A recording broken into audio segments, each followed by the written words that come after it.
When you think of teenage killers, you might imagine troubled kids who made one terrible mistake. From kids who laughed after murdering their parents to others who smiled as they were sentenced to life, these young killers walked into courtrooms and proved that evil doesn't care about age. Case 1. Carly Gregg. March 19, 2024. Brandon, Mississippi. 14-year-old Carly Gregg's mother, Ashley Smiley, a 40-year-old math teacher, had just discovered her daughter was hiding marijuana, vape pens, and burner phones in her bedroom. A friend had tipped Ashley off. So Ashley did what any concerned parent would do. She searched Carly's room and found exactly what she feared. But Carly wasn't about to accept the consequences. While Ashley was still in the bedroom, Carly walked to her parents' room and grabbed her mother's .357 Magnum. Then, with the gun hidden behind her back, she walked toward her own bedroom where Ashley was waiting. Security footage captured what happened next. You can see Carly checking around the corner. Then she walks in. 3 gunshots ring out. Ashley screams. Silence. Moments later, Carly reappears in the kitchen. She sits down. She starts texting. She plays with the family dogs. Like absolutely nothing just happened. But she wasn't finished. Carly grabbed her mother's phone and texted her stepfather, Heath Smiley, asking when he'd be home. She was setting up an ambush. When Heath walked through the door, Carly shot him in the shoulder. Heath wrestled the gun away, and Carly ran. Police arrested her half a mile from the house. After her arrest, Carly texted a friend asking if they'd ever seen a dead body, inviting them over to see her mother's corpse. She told someone, "I put 3 in my mum, and I got 3 more waiting for my stepdad." At trial, the defense claimed she'd blacked out during a mental health crisis. But prosecutors had the security footage, the text messages, evidence she tried to hide the camera in the refrigerator. Throughout the 5-day trial, Carly mostly showed zero emotion. She sat stone-faced through testimony about her mother's screams. The jury deliberated for under 2 hours before finding her guilty. When the verdict was read, Carly finally broke down crying. The judge sentenced her to life in prison without parole. District Attorney Bubba Bramlett said it best, "Sometimes evil comes in young packages, and this is one of those cases." Case 2. Ethan Crumbley. November 30th, 2021. Oxford High School in Michigan. Students headed to lunch, completely unaware one of their classmates was about to turn their school into a killing field. 15-year-old Ethan Crumbley had a plan, and he'd been preparing for it. The night before, Ethan recorded audio on his phone. "I'm gonna have so much fun." The next morning, he went to school with a backpack containing a 9mm semi-automatic handgun, the same gun his parents had bought him days earlier. That morning, a teacher discovered disturbing drawings on Ethan's math worksheet, images of violence and death, phrases like, "the thoughts won't stop," and "help me." The school called his parents in for a meeting. They looked at their son's violent artwork. The school suggested Ethan needed help. His parents disagreed. The meeting ended with Ethan returning to class. Hours later, Ethan walked out of a bathroom with the gun. He methodically walked through hallways, picking and choosing who would die. 17-year-old Madison Baldwin, 16-year-old Tate Meyer, 14-year-old Hannah Street Juliana, 17-year-old Justin Schilling, 4 students dead, 7 others wounded. But this wasn't just a rampage. Some killings were executions. Justin Schilling was forced to his knees before Ethan shot him point blank. Hannah Street Juliana was shot once, then again while she was down to finish the job. Ethan fired 10 shots total, then waited for police. At his sentencing in December 2023, Ethan showed minimal emotion as victim after victim spoke. When his turn came, he said, "I am a really bad person. I have done terrible things that no one should ever do." His defense claimed he'd shown remorse during 175 attorney visits, but Judge Kwame Rowe noted Ethan's obsession with violence, citing disturbing writings and documented violence against animals. Ethan Crumbley was sentenced to life without parole. He became the first juvenile in over a decade to receive an original life sentence since a 2012 Supreme Court ruling. He was also the first person ever convicted of terrorism from a mass shooting in state court. His parents made history too, becoming the first parents convicted of involuntary manslaughter connected to their child's school shooting. Case 3. Derek Rosa. October 12, 2023. Hialeah, Florida. 13-year-old Derek Rosa was about to do something so horrific that even veteran detectives struggled to process it. His mother, Irina Garcia, 39, was sleeping peacefully. Right next to her in a crib was Derek's 14-day-old baby sister. Derek walked into that bedroom and stabbed his mother 46 times. The baby miraculously wasn't harmed. She slept through the attack, waking hours later in a blood-soaked crib. In the days leading up to the murder, Derek had shown disturbing signs. He was obsessed with blood and gore, watching violent content online for hours. The day before the killing, he told a friend he wanted to be Jason from Friday the 13th. On the day of the murder, Derek showed his girlfriend a gruesome suicide video on the school bus. She was so disturbed, she broke up with him. That rejection might have been the trigger, though investigators believe Derek had been planning this. After stabbing his mother nearly 4 dozen times, Derek did something that showed just how calculated this was. He took selfies, bloody selfies. He posed with his mother's body like a trophy. Then he texted photos to an out-of-state friend. But here's what really chilled investigators. After documenting his crime, Derek called 911. When the dispatcher answered, his voice was calm, almost emotionless. He said, "My mom died. I killed her." A baby monitor appeared to capture Derek standing on top of his mother during the attack. After the 911 call, he sat with police and confessed, showing his bloody hands. He described the weapon as a big-sized kitchen knife with a purple handle. At his plea hearing in January 2026, Derek avoided trial by accepting a plea deal. When his confession was played, he covered his ears. He didn't want to hear his own voice. The only words he spoke were, "I'm sorry." Derek's stepfather delivered a heartbreaking statement. He said Irina had been a loving mother, and losing her destroyed their family forever. Derek received 25 years in prison, followed by 20 years of probation. State Attorney Catherine Fernandez-Rundle said the pain Irina suffered from 46 stab wounds could only have been surpassed by knowing the person killing her was her own son. Case 4. Aiden Fucci. This is Aiden Fucci, a 14-year-old from St. Johns County, Florida. Fucci was convicted of first-degree murder in the brutal killing of 13-year-old Tristan Bailey. The crime occurred on May 9, 2021, when Fucci lured his classmate and friend Bailey into a wooded area near a retention pond.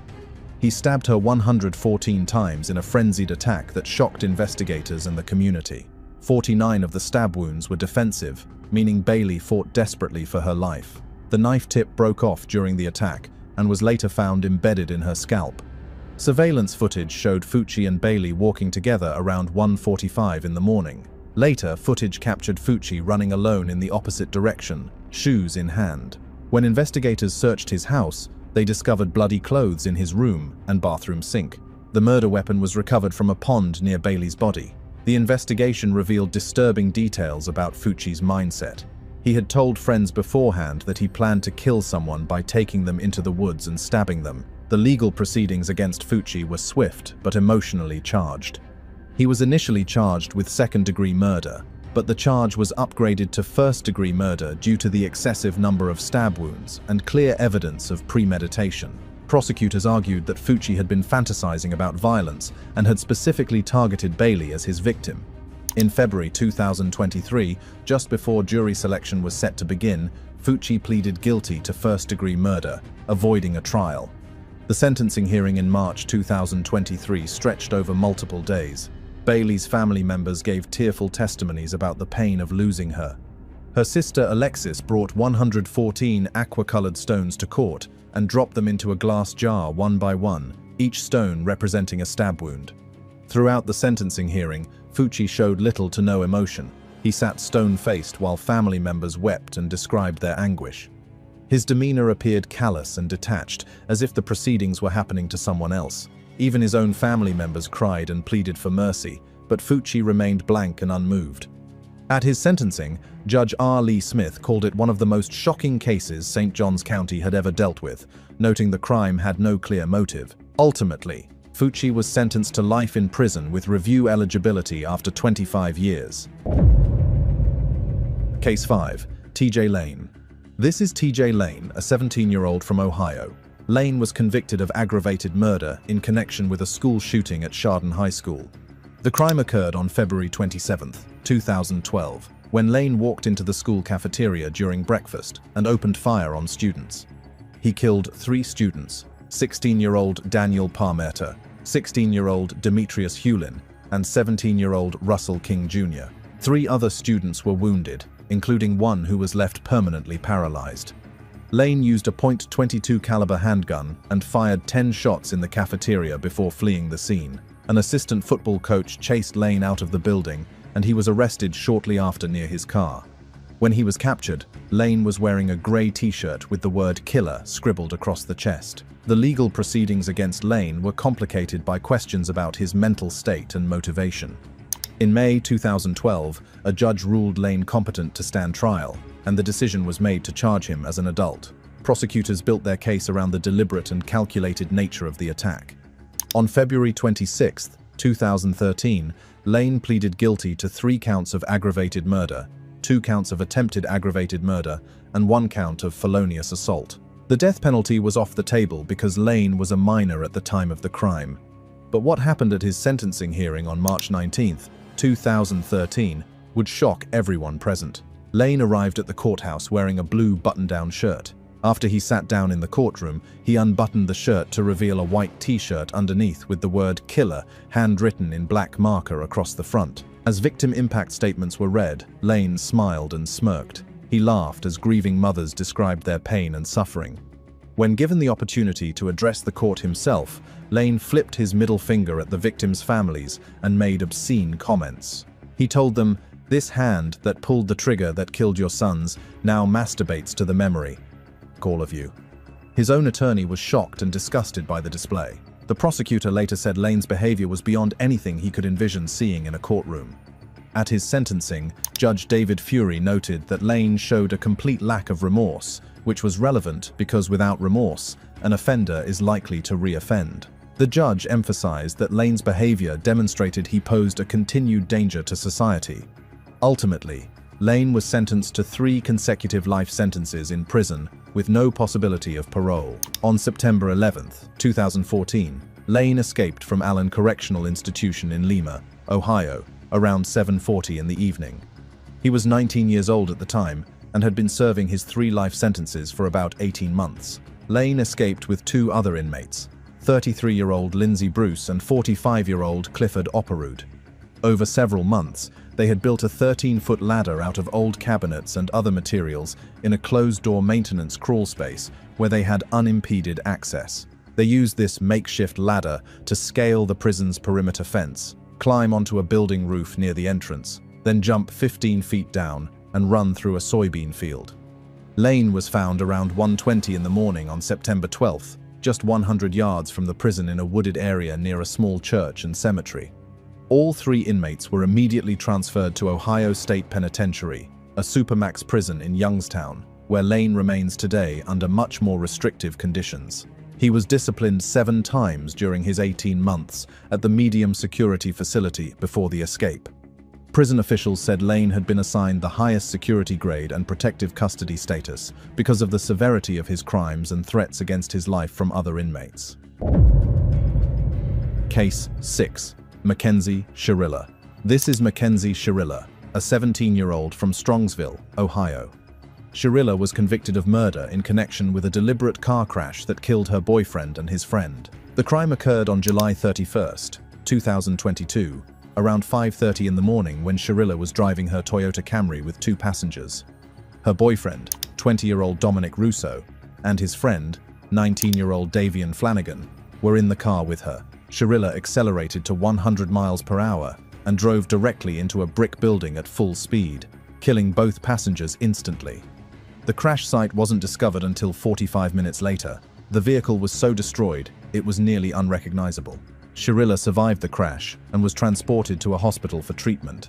The investigation revealed disturbing evidence that the crash was intentional rather than accidental. Investigators examined the car's event data recorder, which showed Shirilla's accelerator was pressed to full capacity, with absolutely no application of the brakes. Surveillance video from the area captured the moment of impact and showed Shirilla making a slow, controlled turn onto the street before immediately flooring the accelerator and aiming straight for the wall. The legal proceedings against Shirilla centered on whether the crash was deliberate or reckless. Prosecutors argued that Shirilla had been in an increasingly toxic relationship with Russo and had made violent threats before. Evidence showed she had visited the crash location a few days earlier. She chose 5:30 in the morning specifically because there would be fewer witnesses around. The prosecution presented this as clear evidence of premeditation and planning. During her bench trial in August 2023, Sharilla was found guilty of 12 counts, including 4 counts of murder, 4 counts of felonious assault, and 2 counts of aggravated vehicular homicide. What made Sharilla's case particularly disturbing was the stark contrast in her emotional responses before and after sentencing. Body cam footage from after the crash showed Sharilla acting strangely detached. She laughed, asked officers to be careful removing her jewelry so they wouldn't break her bracelet, and tried to sleep in the patrol car. But at sentencing, Sharilla sobbed and cried, reading a tearful statement claiming she was deeply sorry. She shook her head during victim impact statements. Many in the courtroom interpreted her tears as self-pity rather than genuine remorse for her victims. At her sentencing, Judge Nancy Margaret Russo called Sharilla literal hell on wheels and said she had chosen a course of death and destruction that day. The judge noted that the video evidence clearly showed Sharilla's purpose and intent. Ultimately, Sharilla was sentenced to 2 concurrent life sentences with parole eligibility after 15 years. Case 7. Scarlett Jenkinson. This is Scarlett Jenkinson, a British teenager convicted of murdering 16-year-old Brianna Gay. Jenkinson, 15 at the time of the crime, was convicted of murder alongside her co-defendant, Eddie Ratcliffe. The crime occurred on February 11, 2023, in Culcheth Linear Park in Warrington, England. Gay was stabbed 28 times in the head, neck, chest, and back with a hunting knife. Forensic evidence showed that both Jenkinson and Ratcliffe participated actively in the stabbing. The attack was planned over several weeks, with text messages between the 2 defendants revealing their fascination with violence, torture, and serial killers. A handwritten note found in Jenkinson's bedroom detailed the murder plan. Prior to the stabbing, Jenkinson had attempted to poison Gay with excessive ibuprofen, and when that failed, she moved forward with the knife attack. The legal proceedings at Manchester Crown Court were lengthy and complex, spanning several weeks of testimony and evidence presentation. Both defendants denied the murder and blamed each other during the trial. The prosecution presented hundreds of WhatsApp messages between Jenkinson and Ratcliffe, showing their shared fantasies about committing murder. Investigators discovered that Jenkinson had befriended Gay specifically to make her a target, and the pair had created a detailed list of several potential victims before settling on Gay as their chosen target. The prosecution also presented evidence that Jenkinson was obsessed with violent content online and had repeatedly watched videos depicting torture, murder, and extreme violence. In her defense, Jenkinson's attorneys argued that she had mental health issues, including traits of autism and ADHD. They claimed she lived in a fantasy world and could not distinguish between fiction and reality. However, the prosecution successfully demonstrated that Jenkinson was the ringleader who orchestrated the entire plan and was fully aware of her actions. During the trial and sentencing, Jenkinson maintained emotional detachment and showed no remorse. Judge Mrs. Justice Yip described her as sadistic and noted she had enjoyed her role in the murder. The judge also noted that transphobia was a factor in the targeting of Gay. On February 2, 2024, Jenkinson was convicted of murder. She was sentenced to life in prison with a minimum term of 22 years before being eligible for parole. While in custody, she drafted fresh kill lists, naming her carers, demonstrating continued violent ideation. Case 8. John Honoré. This is John Honoré, convicted in the carjacking death of 73-year-old Linda Fricky in New Orleans. Honoré, 17 at the time, participated in the carjacking on March 21, 2022, in Mid-City, New Orleans. Surveillance video showed Honoré spraying mace on Fricky before punching and stomping her to force her from her vehicle.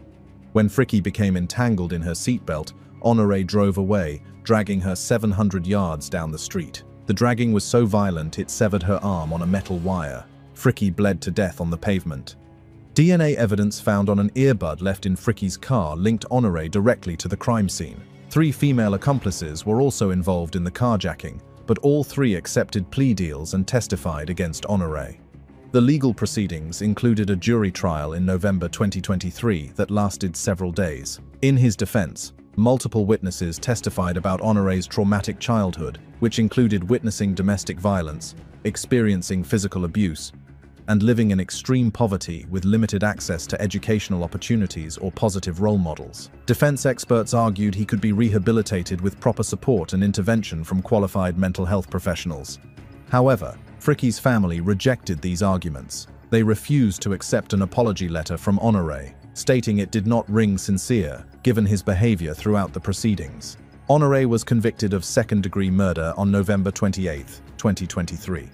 At his sentencing hearing on January 12, 2024, he made no statement to the court and offered no apology to Fricky's family.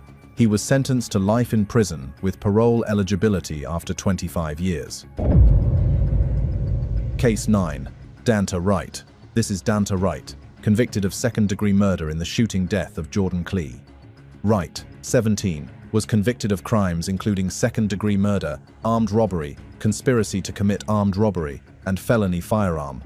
The most serious of these crimes occurred on October 4, 2016, when Wright, along with accomplices 1 8-year-old Delrino Gracie and 1 9-year-old Jamarius Ellison, orchestrated the robbery of 1 8-year-old Jordan Clee, a senior at Pioneer High School in Ann Arbor, Michigan. Their intention was to rob Clee of drugs, clothes, and shoes, but the situation escalated when Wright fatally shot Clee in the back of the head during the robbery.